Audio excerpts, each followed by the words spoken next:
Mes salutations à toutes mes queens, mes salutations à toute ma Royal Team. Bienvenue sur ma chaîne Eve Queenmaker, une chaîne pour vous servir mes queens et également pour que nous puissions apprendre à grandir et à devenir les meilleures queens et à entrer dans notre destinée royale. Nous allons poursuivre nos enseignements sur toutes ces pratiques occultes qui nuisent gravement à notre destinée royale et qui ne nous permettent pas d'entrer justement dans cette vie, dans cette royauté, dans tout ce haut potentiel en fait qui nous a été réservé dès notre naissance. Nous allons rentrer progressivement dans les arcanes des problématiques occultes que nous-mêmes avons fait rentrer dans nos vies, dans nos maisons et à l'intérieur de nous. Nous allons décortiquer toutes les situations, tous les objets. Nous allons passer de A à Z tous dans toutes les arcanes, dans tous les trajets, dans toutes les veines, dans tout le magma, dans tout. Nous allons vraiment passer au crible. Nous allons tamiser toutes nos mauvaises pratiques qui viennent faire obstacle non seulement à notre destinée royale, mais qui viennent faire obstacle à l'équilibre des reines que nous sommes appelés à devenir. 2025, mes queens, c'est une année royale. C'est une année où nous allons faire émerger cette reine qui sommeille en nous depuis trop longtemps et qui ne demande qu'à vivre, qu'à exister et qu'à éclore. Nous allons aborder donc la continuité des 2 sujets qui ont déjà été postés. Et aujourd'hui, nous nous inscrivons donc toujours dans cette dynamique de fin d'année où justement les forces occultes, les forces du mal sont accrues autour de nous et essaient de happer par tous les moyens, toutes ces queens avec une si grande destinée afin de soit leur voler leur étoile, soit leur voler leur destinée ou alors carrément anéantir ces reines que nous sommes. Le sujet d'aujourd'hui s'intitule donc Décorations occultes dans vos maisons qui mettent à l'arrêt vos vies. Je répète, décorations occultes dans vos maisons qui mettent à l'arrêt vos vies. Si vous voulez suivre ce sujet, mais également ne rater aucun des podcasts qui vont suivre, je vous invite à cliquer sur la cloche de notification et on se retrouve tout de suite après le générique.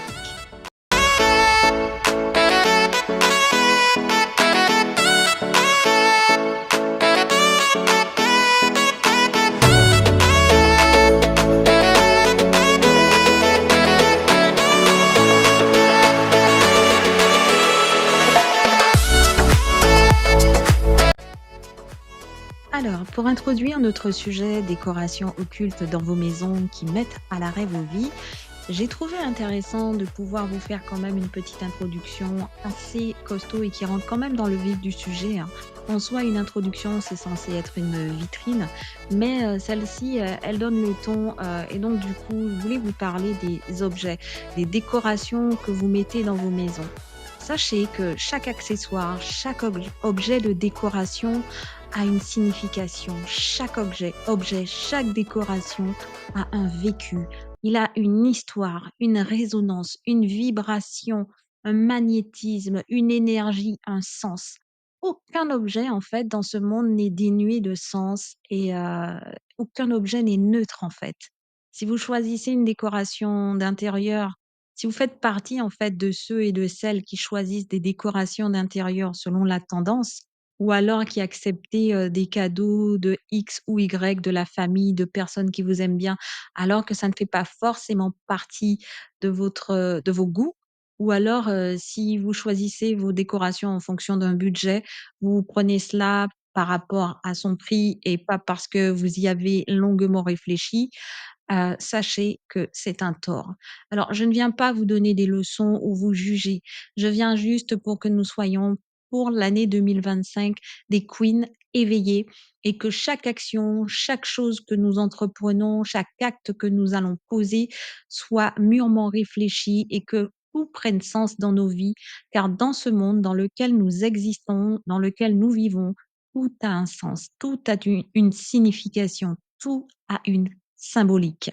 Cela me rappelle d'ailleurs le film Matrix, où il était parlé de matrice dans laquelle nous sommes et où c'était très, très, très bien imagé, très, très bien métaphorique de nous dire que derrière chaque chose, il y avait un sens, et un sens spirituel en fait et que ce que nous voyons, avec, un œil humain, un œil terrestre et souvent, a une signification beaucoup plus profonde dans le monde spirituel et dans le monde de l'invisible et qu'il faut vraiment connaître tous les codes.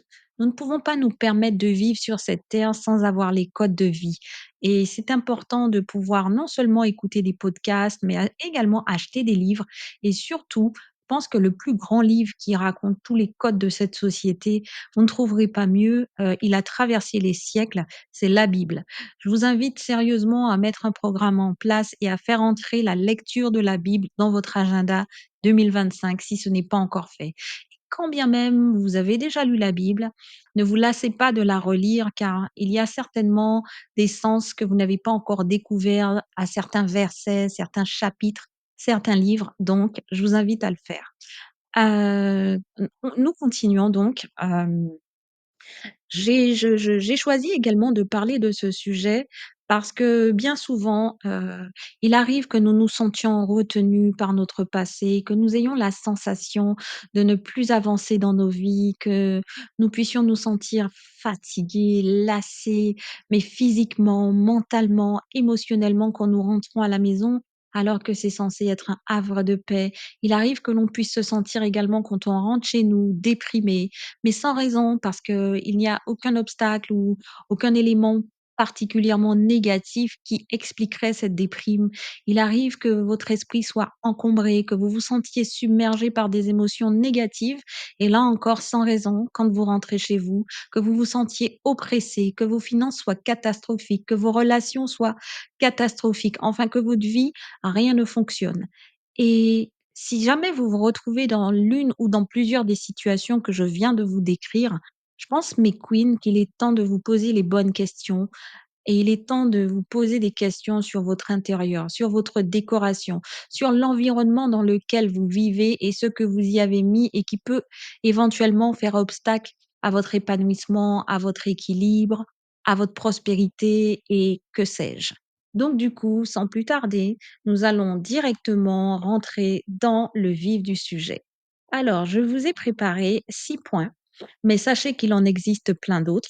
Après, vous pourrez éventuellement me proposer d'autres points dans vos commentaires, mais sachez que les 6 points, que je vous propose en termes de décoration qui peut avoir une influence occulte, négative dans vos vies et qui peut même avoir un impact sur vos finances, sur vos relations, sur vos émotions, sur votre vie et même, engendrer des échecs, à répétition dans vos vies.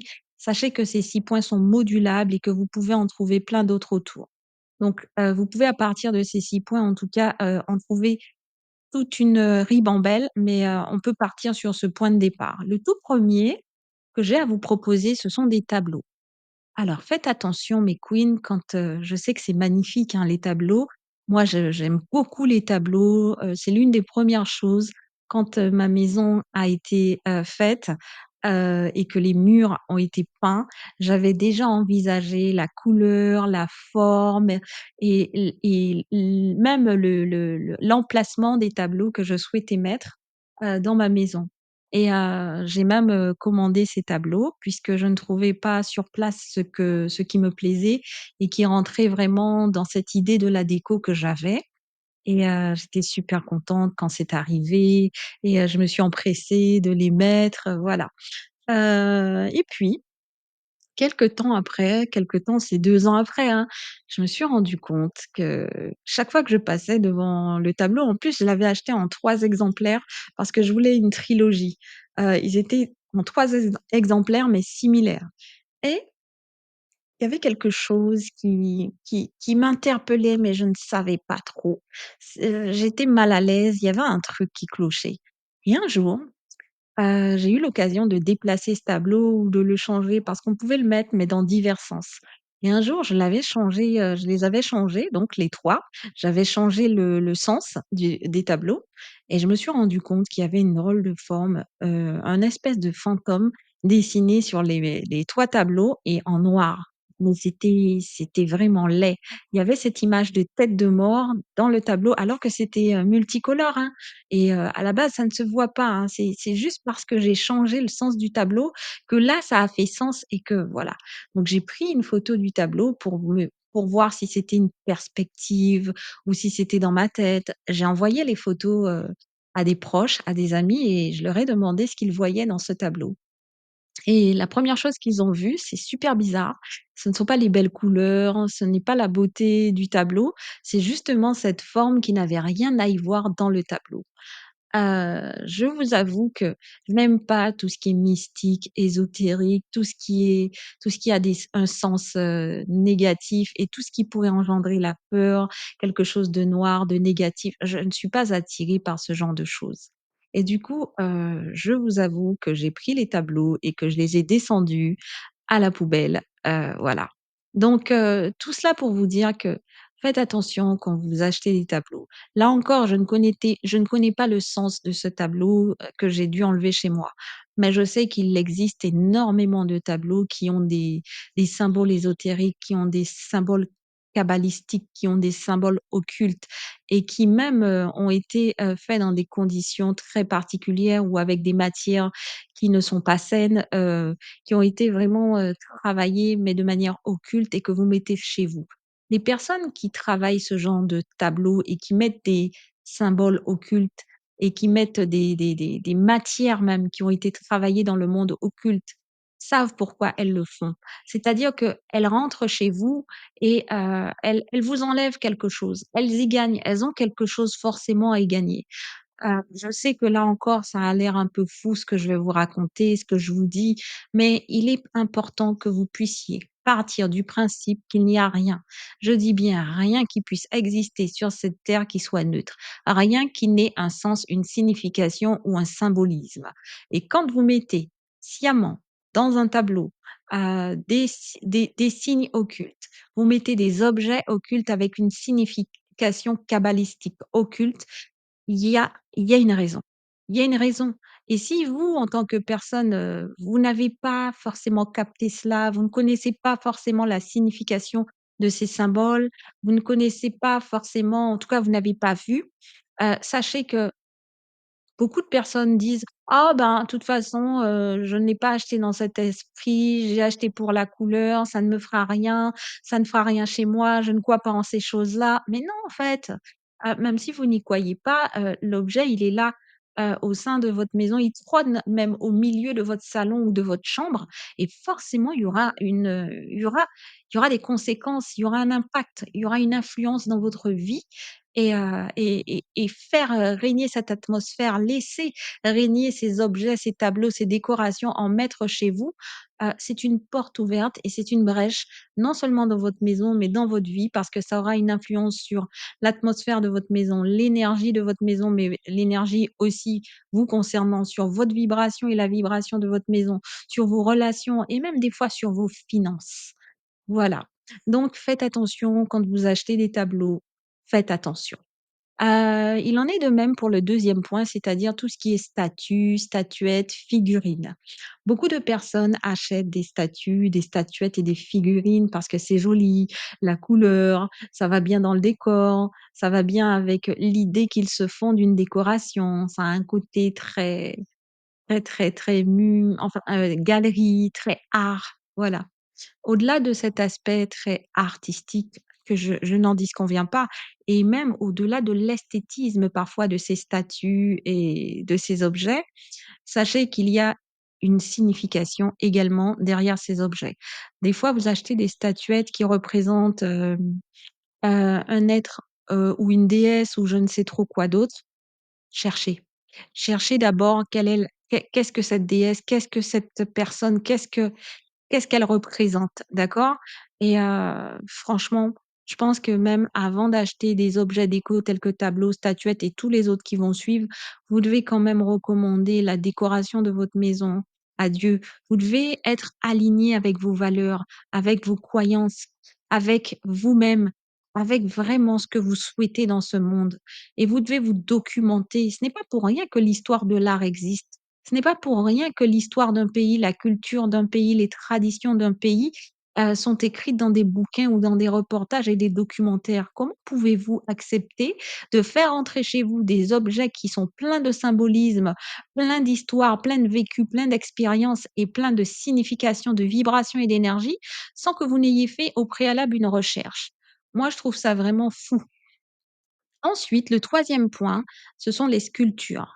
Il existe, de très, très belles sculptures, des choses, très, très appropriées pour la décoration.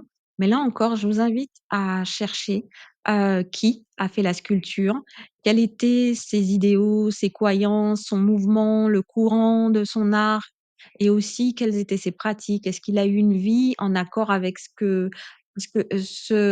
avec vous?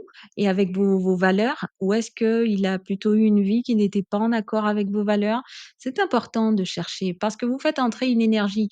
La sculpture de cette personne détient son énergie, détient ses idéaux, détient ses croyances, détient, ses vibrations et donc vous faites entrer quelque part cette personne avec toutes ses croyances, son énergie, ses vibrations. Ne pensez pas que l'objet va s'imprégner de vos vibrations à vous et de votre énergie. Au contraire, cet objet qui va trôner au milieu de votre salon ou je ne sais où, va imprégner votre univers, votre atmosphère, votre vie et impacter votre vie. Ce n'est pas le contraire qui va se faire, d'accord? Ensuite, le quatrième point, ce sont tout ce qui est miroir. Assez souvent, nous avons tendance à acheter des miroirs, c'est joli, on peut se voir. En plus, ils font de très jolies choses, avec, les espèces de miroirs en forme de soleil, voilà. On en voit, tout va voilà. Donc du coup ça, moi je dis qu'il faut faire attention déjà à où vous positionnez des miroirs. Très important. La deuxième chose qui est très, très importante et fondamentale, n'achetez pas des miroirs dans des brocantes au marché aux puces ou alors n'achetez pas, dans des vides-greniers des miroirs pour les exposer chez vous. Les miroirs, ont une vie, ils ont un vécu, ils ont une énergie, ils ont une vibration et sachez que quand quelqu'un a déjà mis un miroir chez lui ou chez elle et qu'il le revend, sachez que cette personne, c'est super dangereux. Je pense qu'il faudrait faire sur, les miroirs à eux seuls, il faudrait faire un podcast, un mini pod qui pourrait vous expliquer les dangers de faire de la récupération de miroirs et de les mettre chez soi. Très, très mauvais pour les vibrations, pour le magnétisme, pour les énergies, pour l'histoire que ça raconte. Très, très, très mauvais. À la limite, acheter des miroirs neufs et éviter d'entreposer partout des miroirs chez vous. Il y a des emplacements spécifiques pour les miroirs. On ne peut pas mettre des miroirs à tout va. Là encore, je vous encourage à vous documenter. La décoration, ce n'est pas que de l'art. La décoration a une symbolique. Il y a des choses qui ont des significations. Il y a des objets qui n'ont rien à faire dans certaines pièces. Et donc là encore, vous devez éviter de mettre de mauvaises énergies et de donner des sens occultes aux endroits où vous positionnez vos miroirs. Ensuite, le cinquième point, les tapis. De la même manière que les tableaux, les tapis des fois, ont des symboles, des dessins, kabbalistiques, mais aussi des dessins qui ont des énergies. Par exemple, vous trouvez aujourd'hui des tableaux mandala, mais aussi des tapis mandala, tout comme, des coussins aussi, hein. On a vu, également des coussins avec, des designs très, très, très, modernes. Notamment, on a vu un design assez moderne, qui a le vent en poupe en ce moment, c'est-à-dire un visage avec un seul œil. Moi, ça m'a toujours intriguée cette histoire de visage d'une femme ou d'un homme, hein, on n'arrive pas toujours à savoir quel genre, mais un seul œil, pas de cheveux, le visage légèrement de profil ou même de face, mais avec un seul œil. J'étais très attirée au départ, mais ça m'a questionnée et finalement, je n'ai rien acheté comportant ce genre de design parce que je me suis dit j'ai fait des recherches et j'ai pas vraiment trouvé. Donc je me suis dit que tout ce que je ne connais pas, j'évite de faire entrer chez moi, surtout que tout a une signification. Là encore, je vous invite à faire attention, à chercher la signification de ce nouveau art design qui a le vent en poupe, de chercher la signification des mangalas parce que c'est joli peut-être à voir, même dessiner, à colorier, vous en donnez à vos enfants. Cherchez les significations avant de pouvoir acheter et entreposer ces décorations chez vous. Le dernier point sur lequel je voulais, heu, m'exprimer. Ce sont les accessoires ésotériques avec des symbolismes occultes tels que les pierres, les galets énergétiques, les perles et les capteurs de rêves. Voilà, faites attention. Cherchez d'abord la signification de tout ce qui est galet énergétique, pierre, heu, tout ce qui est capteur énergétique, tout ce qui est perles. Cherchez les significations. N'achetez pas des coffrets avec des designs avec des espèces de symboles cabalistiques si vous n'en connaissez pas la signification. D'ailleurs, si je devais vous donner un conseil, évitez. Voilà, choisissez des choses qui ont un design pur, qui n'ont pas de représentation cabalistique ou occulte, pour éviter de mettre des énergies négatives chez vous. Demain, vous n'allez pas comprendre pourquoi vous êtes en dépression, déprimé, triste, mélancolique, limite borderline. Vous n'allez pas comprendre pourquoi vos finances ne vont pas bien, pourquoi, vos relations ne vont pas bien, pourquoi depuis que vous êtes entré dans cette maison, il y a rien qui se passe comme, bien, il y a rien qui va. Tout a un sens et il faut chercher l'explication. Voilà, mon je pourrais vous en raconter des vertes et des pas mûres, mais j'ai prévu de faire un mini format et donc peut-être qu'une prochaine fois, je vous raconterai certaines de mes expériences qui font qu'aujourd'hui, je vous parle comme ça. Alors, je ne viens pas en donneuse de leçons, je viens juste susciter chez vous le questionnement, éveiller chez vous l'envie d'en connaître davantage et de vous envoyer chercher les réponses à vos questions. Voilà. C'est tout pour aujourd'hui. Si vous avez aimé ce podcast, je vous invite à liker. Je vous invite également à cliquer sur la cloche de notification pour suivre les nombreux autres podcasts et d'ici là, je vous dis à très vite, ma royalty.